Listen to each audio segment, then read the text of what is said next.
जब मौत अपना भयावह रूप धारण कर नाचने लगे तो एक स्थिर मन उसे कैसे देखता है।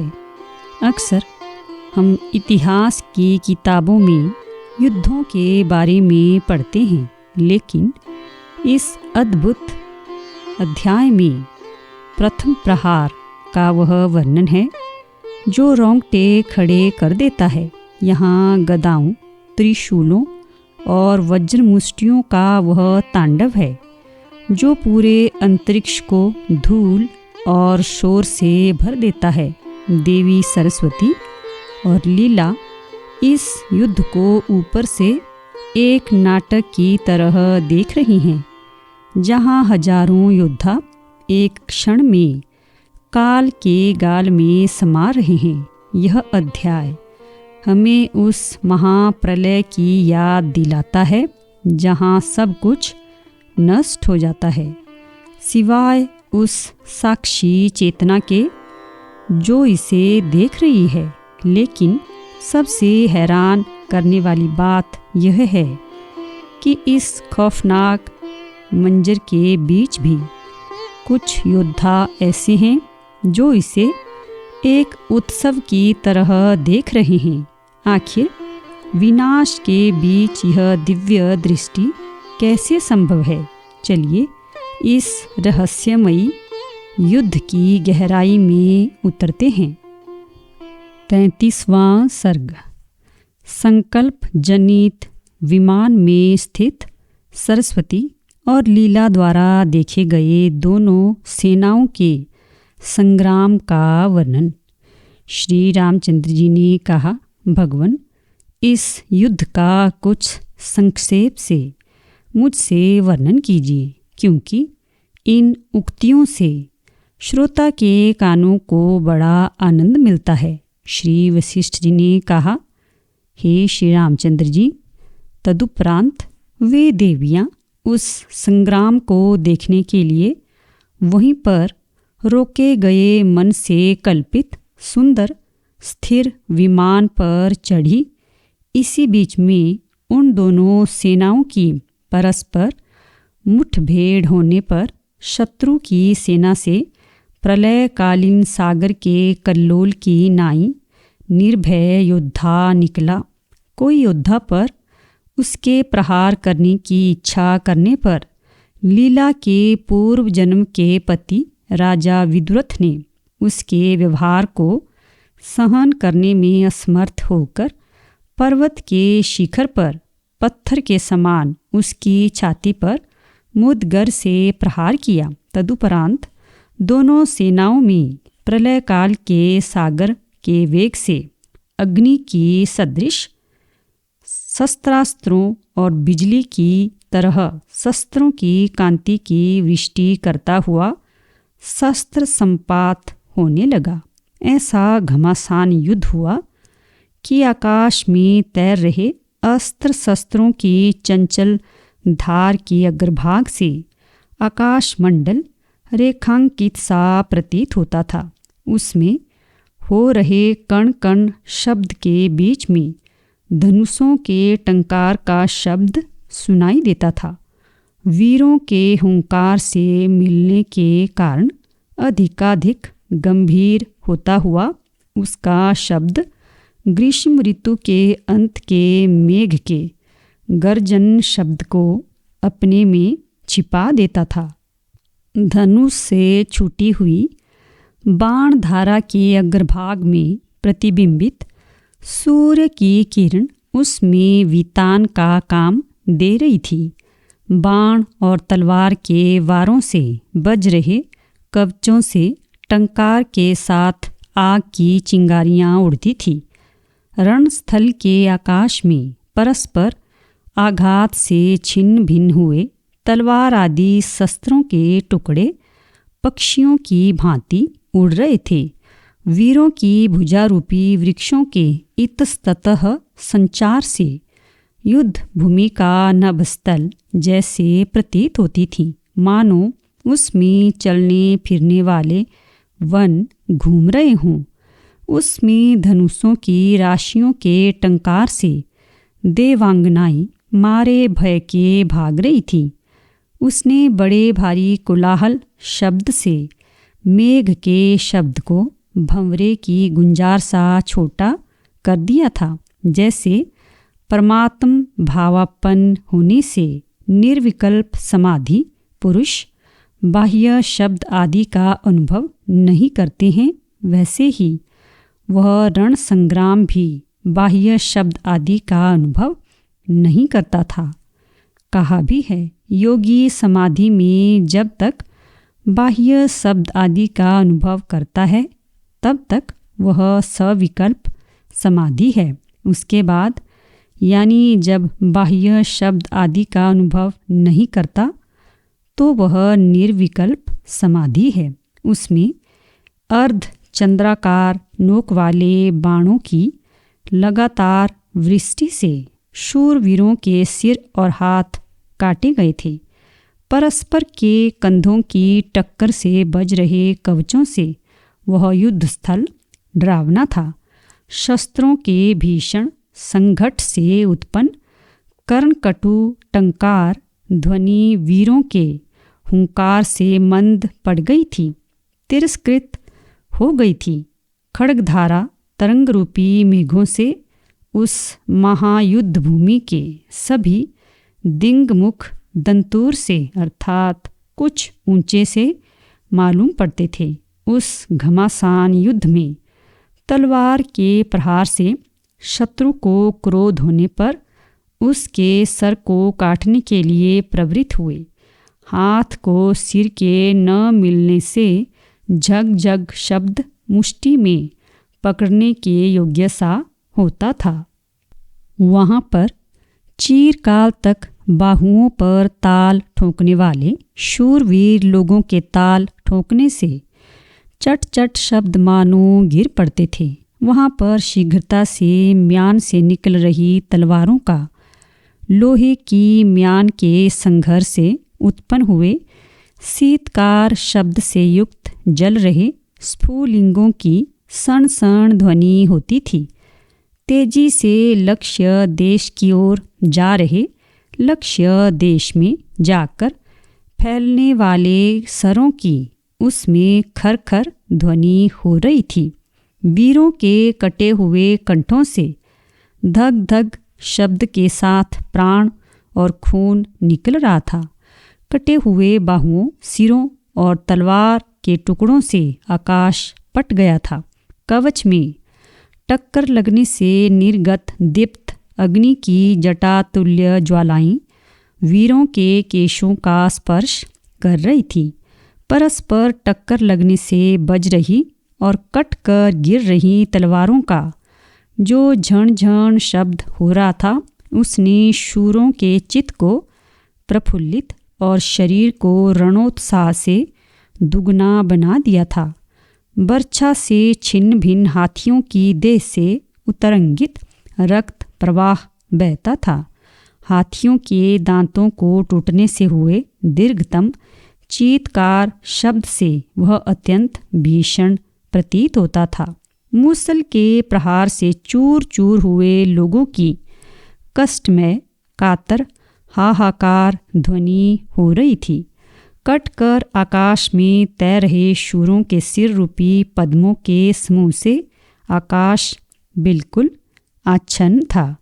कटकर आकाश में फेंकी गई वीर भुजाएं ही उसमें सरपराज थे और चारों ओर आच्छन्न धूलिमय ही मेघ थे। जिनके अस्त्र शस्त्र कट गए थे, ऐसे पुरुषों द्वारा अस्त्र शस्त्र के काटने का बदला चुकाने के लिए केशा केशी युद्ध हो रहे थे। परस्पर द्वारा परस्पर के नखों से आँखें, नाक, कान, ओठ और कंधे नोचे जा रहे थे। जिन महामल्लों के अस्त्र कट चुके थे, वे क्रीड़ापूर्वक बाहु युद्ध से विजय प्राप्त कर रहे थे। शस्त्रों की चोट से गिर रहे मदोन्मत्त हाथियों से कंपाए गए घायल होने के कारण दौड़ने में असमर्थ लोग पृथ्वी में वेग से लौट रहे थे। शब्दायमान रथ के वेग से बने हुए मार्गों में क्षत विक्षत योद्धाओं के शरीर से निकल रहे खून की नदी बह रही थी। चतुरंगिणी सेना के संचलन से उड़ी हुई धूलि से वहाँ पर चारों ओर कोहरा छा गया था। चमचमा रहे अस्त्र शस्त्र चल रहे थे। एकत्रित प्रचुर कोपयुक्त सेना रूपी सागर का प्रतिक्षण गर्जन हो रहा था। उन्मत्त हास और विलास वाले काल से असंख्य योद्धा चबाए जा रहे थे। मदोन्मत्त पर्वत तुल्य विशालकाय गजराजों ने अपने गर्जन के सामने सागर के गर्जन को तुच्छ बना दिया था। वहाँ वृक्ष गर्त और तटों के सहारे शत्रुओं पर वार कर रहे लोगों को मारने के लिए छोड़े गए शक्ति तलवार और मुदगर वृक्ष गर्त आदि में रुक जाते थे। योद्धा रूपी पर्वत के मध्य भाग बाण रूपी मकड़ी के जालों से निरंतर गूंथे हुए थे। मेघों के आक्रमणों से या मेघों में विश्रांत बिजली आदि से पताकाओं के वस्त्र और चंवर छिन्न भिन्न हो गए थे। वहाँ पर क्षेपणी यंत्रों से अर्थात एक प्रकार के गुलेलों से फेंके गए पत्थरों और चक्रों से पक्षी आदि आकाशचारी बहुत दूर भाग गए थे। मरने के लिए छटपटा रहे क्षत विक्षत शरीर बुरी तरह घायल योद्धाओं के कराहने से वहाँ तेज घर घर शब्द हो रहा था। कुठारों के आघातों से योद्धाओं के मस्तक कट रहे थे।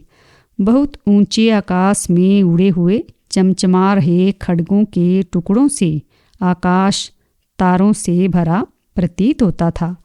पूरे बल से छोड़े गए शक्ति नामक आयुधों के संघात से काटे गए हाथियों से भूमि पट गई थी।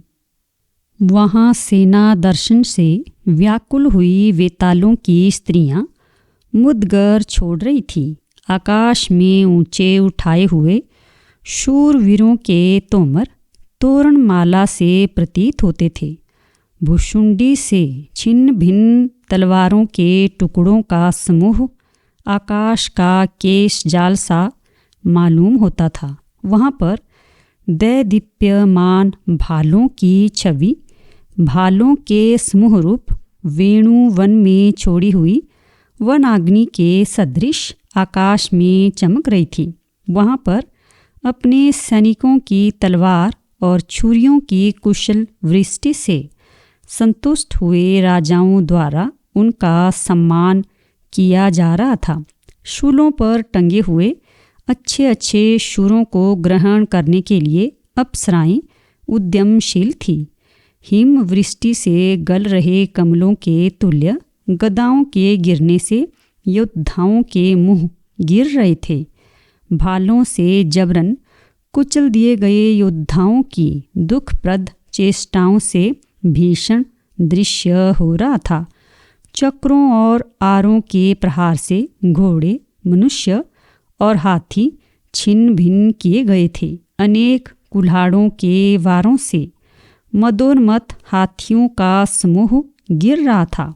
वहाँ पर बड़ी बड़ी लाठियों से गौओं की भांति हाँकने से कोई योद्धा छिप गए थे, कोई भाग रहे थे तथा वृक्ष भीत और ढाल से अपने को ओझल कर रहे थे। क्षेपणी यंत्र से फेंके गए पत्थरों से रथों और वृक्षों में लगी हुई पताकाएं चूर चूर हो गई थी। तलवार से जिनके दंड काटे गए थे ऐसे छत्रों और वीरों के कर्णाभरण रूप कमलों से सारा रणस्थल सफ़ेद था। अस्त्रों के क्षेपण जनित क्षोभ से सैन्य क्षोभ शांत हो गया था। सैनिकों के क्षोभ की वहाँ कोई गिनती नहीं थी। कबंधों के आलिंगनों से जीवित रथ नायकों के गिरने से नियंत्रण न होने के कारण बेराह चलने वाले रथ आदि से आसपास चलने वाले अनेक योद्धा पीसे जा रहे थे। अंकुश युक्त महावतों के अंकुश के आघात से आहत होने पर भी युद्ध में प्रहार करने वाले वीर हाथियों को भगा रहे थे। कुल्हाड़ों के वार से मदोन्मत्त असंख्य हाथी गिर रहे थे। पाशों के युद्ध में विशारद वीर चारों ओर अपने प्राणों की बाजी लगा रहे थे। छुरों से पेट को काटने के कारण हृदय कमल गिर रहे थे और योद्धा धराशायी हो रहे थे। त्रिशूलों के बल से उन्मत्त शूरवीर प्रबल योद्धा नाच कर रहे थे। दौड़ रहे धनुर्धारियों के संपूर्ण दल अस्फुट और मधुर गीत गा रहे थे। भिंदीवाल के अयालों के आडंबर और अहंकारपूर्ण वचनों से वहाँ पर नट नृसिंह वेश का अनुकरण कर रहे थे। मल्ल लोगों की वज्र मुष्टि से पीसे गए अन्य योद्धाओं का वहाँ पर तांता लगा था। सुंदर पटिश आकाश मार्ग में बाज की नाई उड़ रहे थे। शूर पुरुषों के रथों, हाथियों और घोड़ों की पताकाएं अंकुशों से खींची जा रही थी। शत्रुओं के बीच में अचल रहने वाले शूरवीर योद्धा हलों द्वारा किए जा रहे युद्ध में मारे गए और काटे गए लोगों की अवहेलना करने में व्यग्र थे। बड़े बड़े ताड़ के वृक्षों के समान ऊंचे पुरुषों से, जो कि हाथ में कुदाली लिए थे, वन भूमियाँ खोदी गई और सम की गई थी। जहाँ तक बाण फेंका जा सकता है उससे केवल दूने प्रदेश में युद्ध संचार के सुभीते के लिए लोग हटा दिए गए थे। चट्टानों की पंक्तियाँ काट छाँट कर बराबर कर दी गई थी। आरों के दोनों बगलों से मत मातंग काट डाले गए थे। संग्राम रूपी उखल मूसल से योद्धा रूपी धानों को कूटने वाले मूसल युद्ध प्रवृत्त था। वहाँ अस्त्रों की कांति की श्रृंखला रूप जाल में सेना रूपी पक्षी फांसे गए थे। चंचल तलवार को हाथ में लिए हुए वीरों की तलवारों से वे वैवस्वत के यानी यमराज के घरों में पहुँचाए गए थे। अर्थात यम ही व्याधों का राजा है। यदि ऐसा न होता तो सेना रूप पक्षी उसके आंगन में क्यों पहुँचाए जाते। युद्ध भूमि में गिरे हुए श्रेष्ठ योद्धाओं को गणशः ले जा रहे व्याघ्र आदि हिंसक जीवों के घोर गर्जन से रणस्थल पूर्ण था। नख जिसमें प्रधान हैं, ऐसे अंगुष्ठों से निकाले जा रहे बाणों के वेग के रण रण शब्दों से जैसे मिर्च से चटनी में जायका आ जाता है, वैसे ही अन्य संपूर्ण शब्द रंजित हो रहे थे। सैनिकों द्वारा घड़े में भरकर फेंकी गई अग्नि से तनिक जले हुए प्रतिपक्ष के योद्धा शस्त्र अस्त्र तान कर खड़े हो रहे थे और प्रतिपक्ष के सैनिकों द्वारा फेंकी गई उक्त अग्नि से अधिक जल जाने के कारण योद्धा अशक्ति से शस्त्र त्याग रहे थे। प्रतिपक्ष सैनिकों द्वारा घड़े में रखकर छोड़े गए तपे हुए अंगारों से योद्धाओं की आँखें जाती हैं।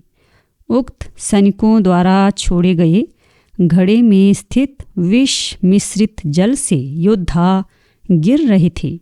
लोहे के बाणों की वृष्टि रूप सुंदर जल को बरसाने वाले वीर संघ रूपी मतवाले मेघों के विलास से कबंध रूपी मयूर जिसमें नाच करते थे और वेग से घूम रहे मत मातंग रूपी पर्वतों से परिवेष्टित वह संग्राम संघर्ष प्रलय काल के सदृश हुआ।